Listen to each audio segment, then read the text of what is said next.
I'm Hale Pulsifer, VP of Customer Accessibility at Fidelity Investments. Now, I'm personally impacted by mental health, and I have spent my life off and on with depression and ADHD. And for most of my life, I just thought it was something about me that was broken and a little different, and something I had to learn to deal with and compensate for. Um, then when I was global co-chair of Enable at Fidelity Investments, the disability ERG that has grown so rapidly that we're now 8% of all Fidelity associates, I learned that depression and ADHD were technically disabilities. And even though I knew that was a fact, I did not accept that it was a fact. And I continued to believe that the challenges that I faced were unique to me, something wrong with me, something broken about me.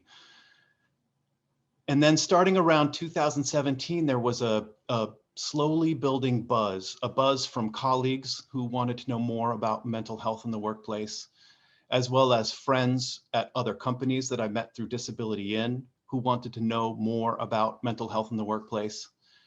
And then in 2018, I saw something I'll never forget. I think one of the bravest things I've ever seen. A woman, Liz Taub, got up in front of about 1,200 or 1,300 people, talked about all the work we do for the benefit of disability inclusion. From all outward appearances, she had everything going for her. She lived in a beautiful brick house with a white picket fence, just entering her sophomore year in high school. She was on the honors track getting straight A's. She was on the basketball team and dating the most popular boy. And yet, despite everything going really well for her, she was struggling. Struggling and fighting undiagnosed post-traumatic stress disorder and a gripping depression. And she's not alone. Data shows that 1 million US adults made plans for death and attempted suicide. Each day in 2016, 123 people took their own lives. That is more deaths than those who died in car accidents and more deaths than those who died from opioid overdoses. And because of our taboos around mental health and suicide, we're not sure what to say. And so quite often, we say nothing.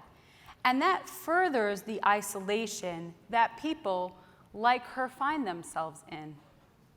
And I know her story very well because I am her. And this is the first time today in any sort of public setting that I've ever acknowledged the journey that I've been on. I knew that I needed to step out of my own silence and past my own internalized biases now, oddly after hearing about Kate Spade's suicide. I have no connection to Kate Spade, wouldn't recognize her in a photograph.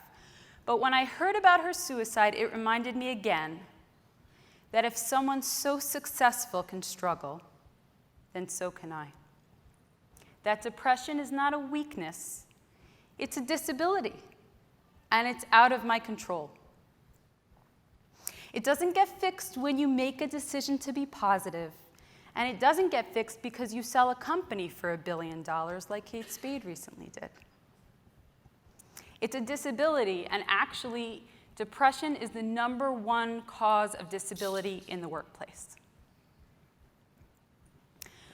The reason that I chose to talk about something that is so deeply personal on stage in front of 1,500 people is because I cannot in good conscience encourage our next-gen leaders to own who they are and bring their whole selves to work without following my own advice. I want to share with you that depression or PTSD or really any disability doesn't have to be shameful and it doesn't need to be hidden. But the reality is, you may never feel like talking about your disability or taking a chance by hiring that very first person with a disability on your team. or fighting all the internal battles within corporate America to help make your company more inclusive.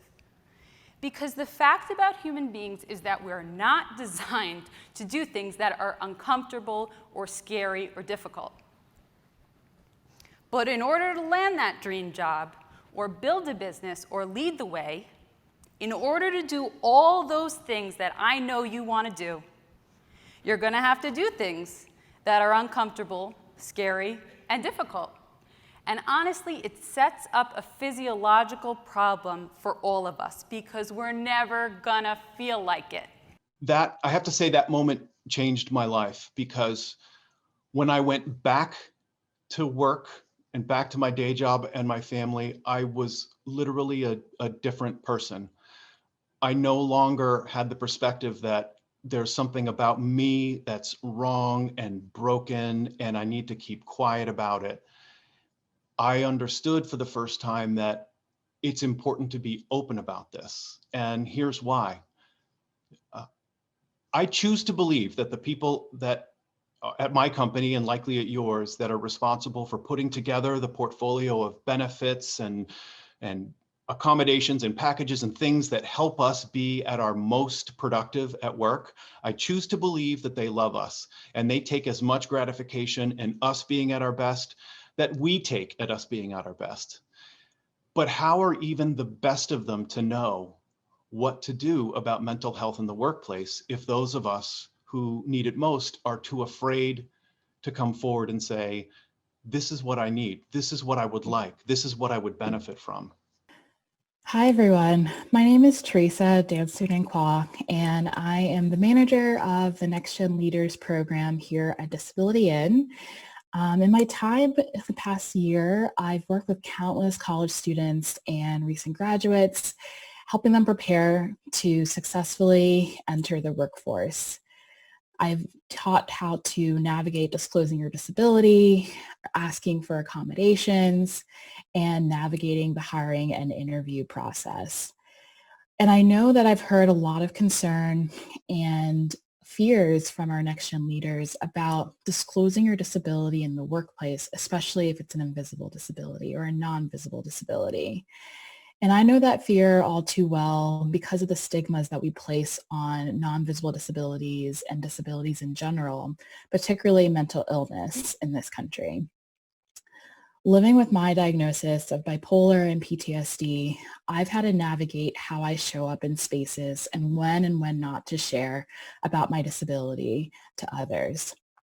It's the constant battle of kind of thinking of which identity comes first and how do you navigate living at the intersection of your identities. For companies, this can look like creating inclusive cultures where people feel comfortable disclosing and bringing up their disability in the workplace to their manager, or being able to reprioritize and reanalyze the deadlines that you put on in the workplace and how they affect people mentally and their well-being overall as they work to reach those goals. For others, it can look like creating a space where people, either as an employee resource group or as community work, on being able to actually talk and be open about how you're doing honestly in the workplace. In 2020, I decided to be much more vocal about my direct experience with depression and with ADHD.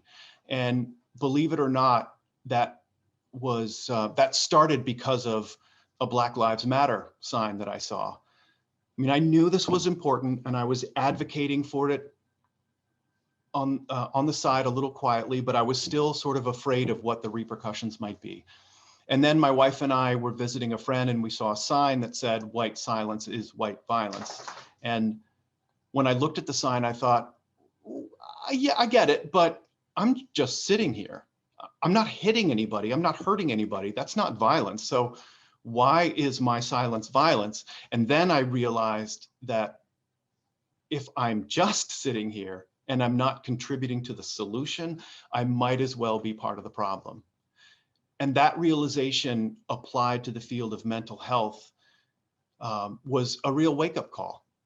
As a Black disabled woman, we're also faced with the stereotypes of being a strong Black woman, looking like we're thriving and have everything together when we're carrying the weight of the burdens of our families, of our communities, and often of racism in this country as well.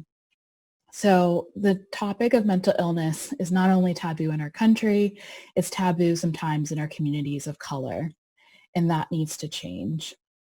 I really think there's work that can be done on all sides to be able to really create a community and a country that really prioritizes the mental health and wellness of all Americans.